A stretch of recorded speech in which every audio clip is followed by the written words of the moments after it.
So, welcome to today's edition of the Extraordinary Live series. And today I am joined by Mick and Konrad. And today we are going to be going into coaching versus training. And one thing that we wanted to share right out of the gate, that coaching is really the hub that brings all of the different modalities together. And so with that, let's dive into the topic of the difference between training and coaching and what the benefits of the two modalities are. I'm going to toss it over to Mick.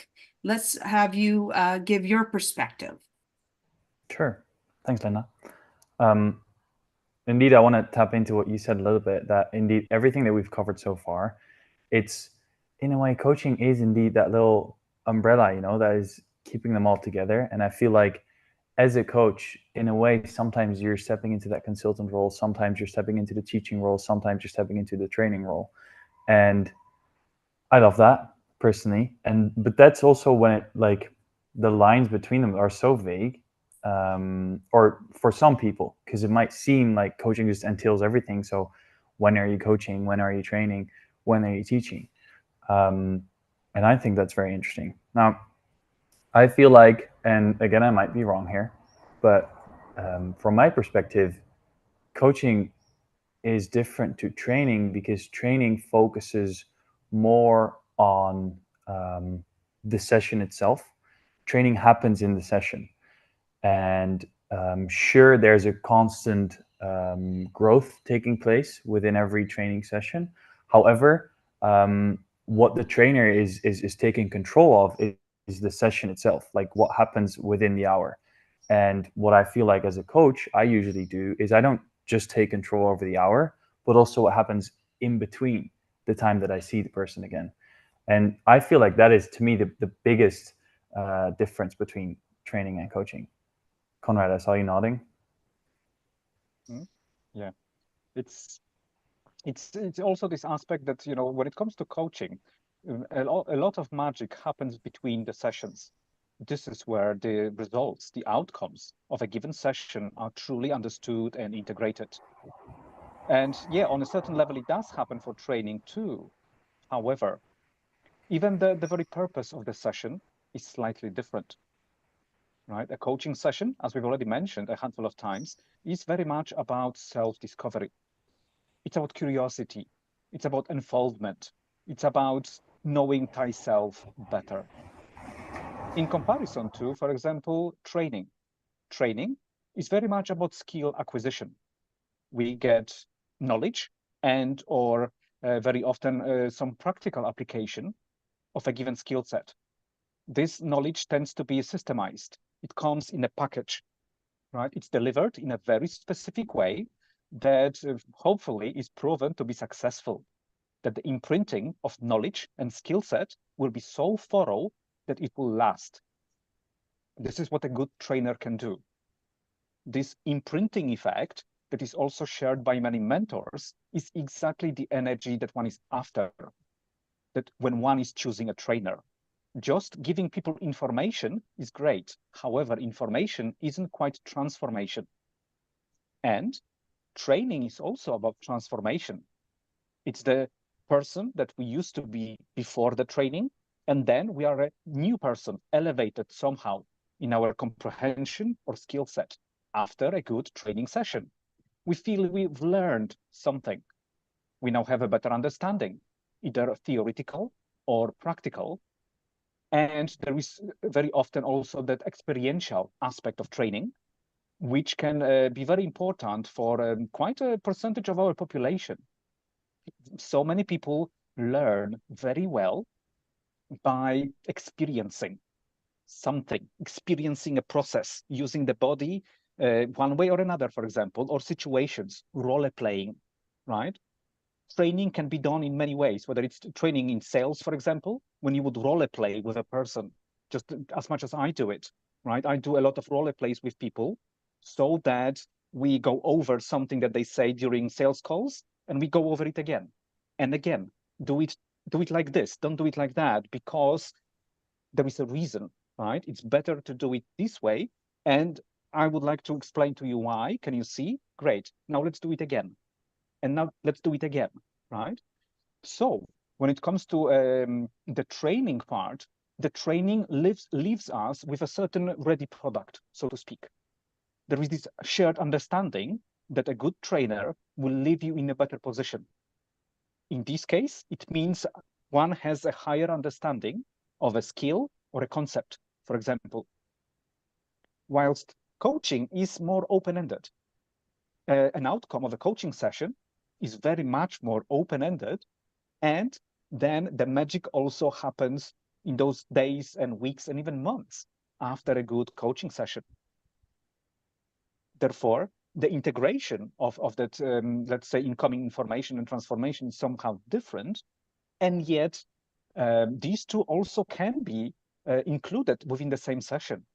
A good trainer also could know how to coach well, and that can again elevate that training experience.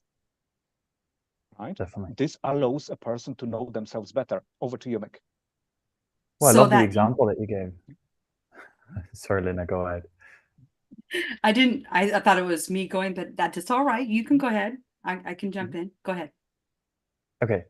So what I loved about what you said, Konrad, was the example that you gave from, a trainer would tell you in a way, not per se tell you what to do, but in a way be like, hey, I would do it like this when it comes to either sales training or whatever. Whereas a coach would be more leaning into the question of how would you do it, or how do you think you could improve upon that, or things like that, or it's more from the person innately outwards to in comparison to from the trainer towards the person. And then that combination of the two would be even stronger. The whole question of, hey, but how would you improve upon that? And then things like, hey, have you thought about like doing it like this, or like this usually works better? What's your thoughts on that? Things like that. I thought that was important to highlight for a moment. And Okay. so I want to take it from where the two of you have taken the perspectives. And so we talked about there being that foundational knowledge exchange. We've talked about having the role plays, and that sometimes when you're in a training, you're learning the mechanics of how to do. And so that integration that happens with the coach outside of the training, when it can happen within a week or two at the very most, it allows the individuals that have taken that knowledge in and are integrating it to build in some accountability. So the coach can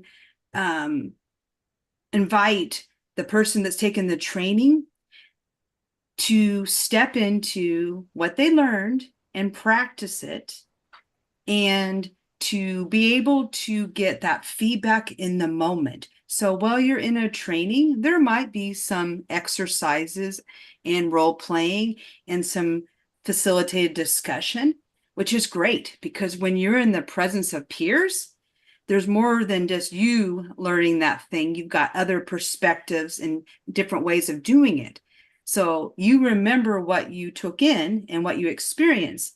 Then you have a little bit of time pass. And so when that time passes, then it's a matter of, if you want to take the value that you received from that training and actually embody the skill, it becomes really important to have that coaching right after, because so many people will go in and they will assume the training.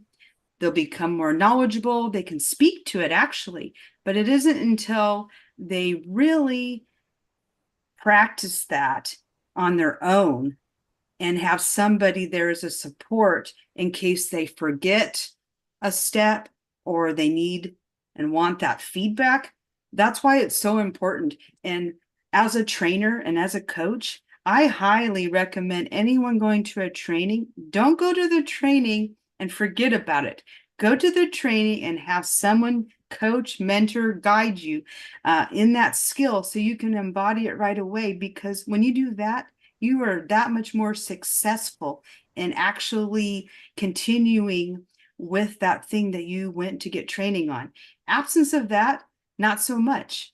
And so I will never take a training course without the plan in place to have a coach or a mentor or a guide allow me to be in that space where I can really launch what I'm doing. It's that holistic approach that we're talking about here, really. Great point, Linda. Yeah, this is in a way, it proves yet again how important it is to have, let's say, how advantageous it can be to have a good multi-dimensional and multidisciplinary background, right? A good trainer, for example, who understands coaching can take a person so much further because they can integrate both during one experience, right? They can provide, let's say, the knowledge, the understanding, the comprehension. They can show people how to do things and how not to do them, just as important, right? Maybe it's for safety reasons. Okay, there are various aspects of training. Training can be, training can touch on several different areas. It can be health and safety, right? It can be software use. It can be anything in between, right? And much more than this.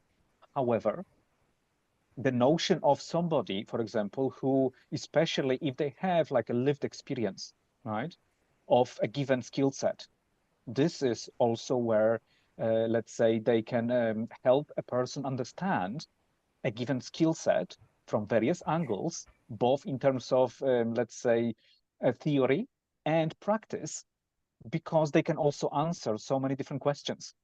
They've been there so many times, so they can provide that really rich background to any answer.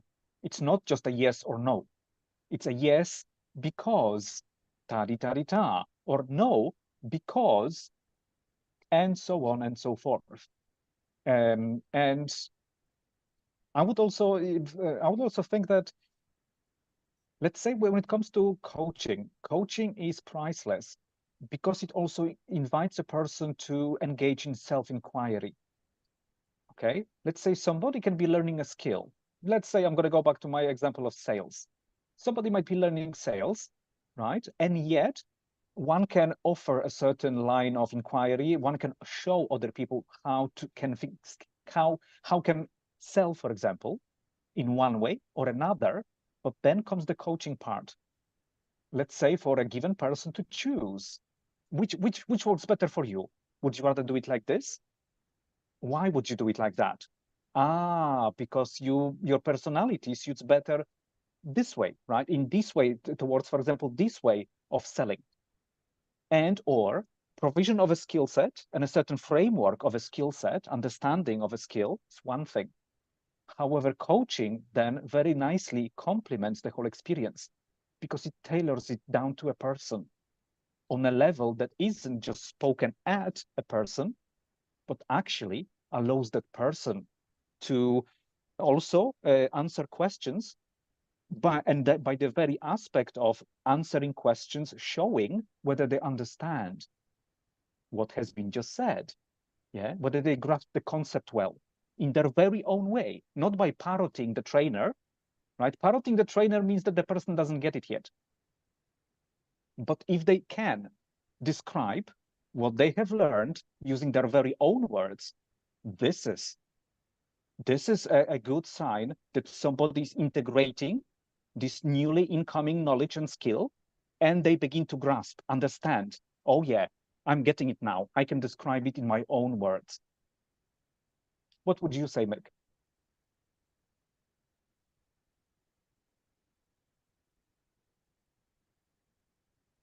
So I will say that Go on, Linda. Yeah. you're exactly spot on as far as being able to describe in words that when you're teaching something back or you're training something, then when you can describe that, then you know that there's mastery in that. And so that's true. And the whole personalization of the experience, that's where it really all comes together. You can't get to the same level of mastery and depth in a training course as you can with a coach after the fact.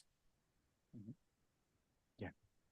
Yeah. There is also this understanding, right? This is this good relationship, right, between the trainer and the trainee, is vital, right? It really isn't about speaking at people, right? It's supposed to be a two-way relationship. Only then can it truly work well. And good trainers know that. They need to sense the room. Yeah. They need to know, let's say it would be good if they sense the room and the person rather than just, mindlessly just throwing information at people. Yeah. This is not what, best trainers do. They will tailor the experience as much as it's possible whilst still delivering high quality content, and yet they might do it specifically down to a given person and a given room of people. And this is also what shows the mastery here, right? Let's say a person who just started their training journey, they will most likely follow the script. Pardon the pun when it comes to sales, but they will most likely follow the script, right? Because they are still working on that mastery of delivery of a given content. But a good, skilled trainer, they can do circles around a given topic. They can describe it in so many various ways, depending on the person. Maybe a person needs a visual input, an image painted for them. Maybe they want to hear something very specific. Maybe they want to feel what it feels like, to be in a given position. And a good trainer will know that rather than just throwing info at people. And since Mick is back with us, Mick, what do you think? What distinguishes a really good trainer? Good question. Good question. I feel like you did nail it right there with the being able to turn topics like around like that, where the understanding of the topic indeed just goes further than just the top layer of it. I feel like a good trainer embodies what he teaches, or at least has been through it, and so just knows the thing that he's talking about from the inside out, not read by a book or not taught to him by a mentor or whatever, but actually an innate knowledge of what's being trained. I feel like that just now, of course, there'll be trainers who don't have that, I guess. But if you ask me what distinguishes a good trainer, then I feel like that is the whole, that embodied knowledge of that which is being trained. So I'd like to do an add-on there. A good trainer is one that, given the people in front of them, they are very comfortable in throwing away that script.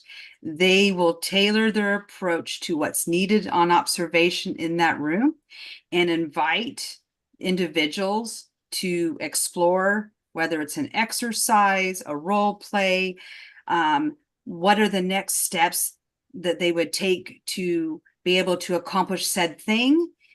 And that's what happens, because when you're in a training situation, and sure, you can have structure, you can have where you need to head, and everyone has the objectives of the course, they have what's going to be covered. But knowing that when you see something that fits into those objectives, you can take it out of order. You can take it in that moment, because the learning is experiential in that moment for a lot of people. And so it's, to me, when I'm training, it's no good to say, well, let's hold that question, let's wait for 20 minutes, and well, when I'm going to cover it on the next slide. Oh gosh, no, that's not going to be me. I will cover it in that moment. I'll still cover it, where I had intended, if I need to do some follow-up, but the experience is so much richer. And it's really one of the reasons why the course that Konrad and I have, if you want to call it a course, if you want to call it an experience, are mutual guidance sessions. That's what we do. We explore a topic, and in that topic, we don't work from a slide deck. We work from the people in front of us that register for that time. And in that time, we are able to do some training, some coaching in the moment, and really the facilitated conversation. That's where the richness comes in, and we can do that fairly rapidly with any given audience, because we are looking to tailor our delivery with who we have in front of us. And I will say that the feedback that we've been getting has been so relevant, so timely, and we decided that we're going to offer for this month the subject area of transitions. So life transitions in all the different shapes and forms.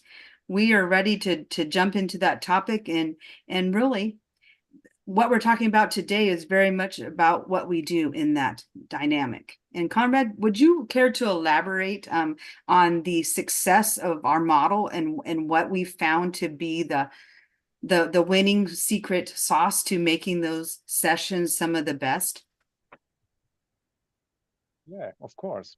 Of course. It's, it's one of those things that we've tried various iterations, and that secret sauce recipe began to show itself. It became to be revealed. And, it's what we provide these days is that mutual experience. Let's call it an experience. When people in the room have the freedom to take part in a conversation freely. Some of the people just want to listen, and that's great. Some of the people are very active and they wish to share their wisdom on a given topic. Maybe they wish to share with what happened in their own life. Maybe they have some gem of insight for another person who might want to that extra input from other people in the room too. And that's why we call them mutual guidance sessions, because everybody brings something to the table. Everybody is valuable. Everybody has insights and wisdom that is priceless in and of itself. Therefore, during those sessions, we still have a theme to keep the conversation going. However, depending on the people in the room, right, these sessions will flow beautifully from one person to another. Within the same context of a given theme, we will explore various aspects. For example, last time it was about commitment and commitments, and what it means to commit and what it means not. This time, we will be exploring transitions. And in this case, again, so many people are going through really profound transitions at this time. Maybe also including training, by the way, maybe including coaching, which is beautiful. Yeah, so many people are looking for a beneficial change in life, career, business. And by understanding, this transitional energy, understanding that something needs to end for something new to begin for good. Well, this in and of itself is already, a skill set on its own. To handle transitions well, this is a full skill set that is so worth mastering as we transition, and upgrade ourselves more than ever before. And on the journey, I would imagine that knowing, having, for example, the capacity to train other people or teach them, or be a guide or a consultant or a therapist, or maybe use other modalities can be priceless indeed. All of those modalities, they truly help to catalyze the transition for another person. And then it's just a matter of choice. What a given person thinks is the best fit. Hence also why we covered over the last weeks various aspects of coaching and those other modalities, because we are transitioning so beautifully in our own lives, and we see that transition also taking place in the lives of other people.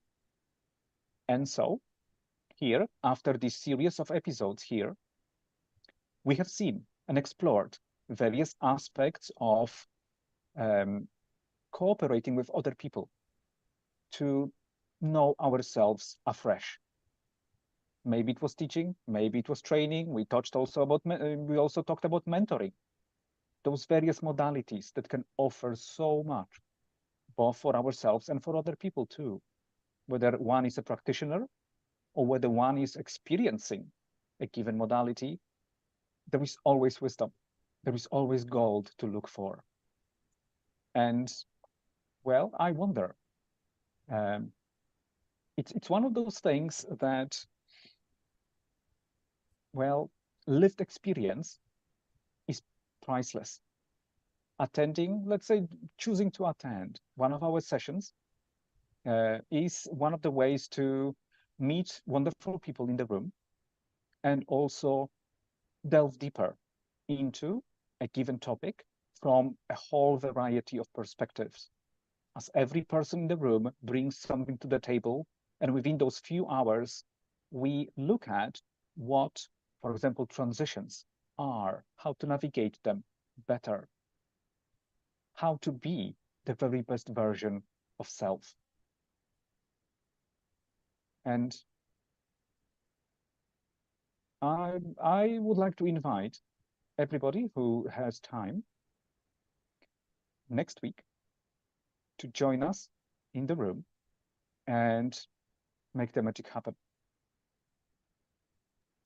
Over to you, Linda.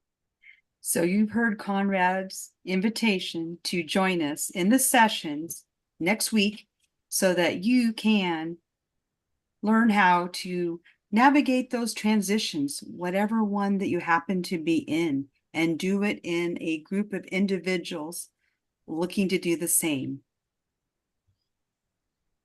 And so for this series, we are also transitioning. We are excited to be going and exploring leadership in business. And so next week, we want you to join us, where we'll be going into several different topics that can help you in your personal and professional business. And you can powerfully lead. You can learn how to form a team. You can learn how to inspire a vision and much more. There are so many different areas that we want to use our lived experience to guide you through successfully in any and all of those different areas. And so with that, we will say a few last words. Okay. Well, I would like to, talking about leadership in business, to already start the topic that will continue next week, right? Mick is a prime example of that. At the moment, Mick is leading a coaching gym, a place where coaches can come together and practice modalities, practice strategies, practice calls, practice listening and talking, and anything and everything in between. And this is, this kind of approach requires a certain level of mastery. And this is what I love Mick for. There is this sublime quality about the way that Mick conducts his sessions. I've been on the receiving end of many of them. And yes, this guy has it. If you're looking for a good coach, this guy has it. And now he also organized a coaching gym where coaches can experience various styles and methods in which coaching can take place. Can you tell us a bit more about it, Mick? Yeah, thanks for leading people into that. It was a great idea, in my opinion, because I felt like when I started my coaching journey, I lacked that practice. I felt like I needed to be good at coaching to even start coaching, but that's not possible. You got to practice first, and you got to go through that. But I was uncomfortable coaching people. I was too uncomfortable to even go towards people to ask them if they wanted to be a free client. And so I thought, I'm just going to create a group of coaches and put them all together so they can practice, get to know each other, network, everything like that. And that was an interesting journey. And yeah, like you said, Konrad, that does require a certain level of mastery, but also leadership and many other skills that I'm sure we're going to touch upon in the other lives. Because truth is, first ever session of the coaching gym, no one showed up. And that, that's not fun. But that does teach you things. And we kept going. And last session, there were 3 people who showed up. And next week, there's going to be 7 people. And I believe that it's just going to keep on building. And I love the idea. It's completely free, by the way. So if you're listening to this and you're like, hey, I want to get into coaching, or at least I want to see what it's like, you're welcome. Like, feel free to join. So yeah, thanks for all the compliments and the kind words. Thank you for sharing a little bit about that gym that you have set up, and making the invitation be known. So today we've talked about the mutual guidance sessions. So that's coming next week. We're talking about the coaching gym. Mick has given the invite, and go ahead to come check out what they have going on. And so we will share the links to both of those opportunities. And with that, we will join you next week where we dive into our first topic for life and leadership in business. Thank you. Cool. Thanks. See you next time.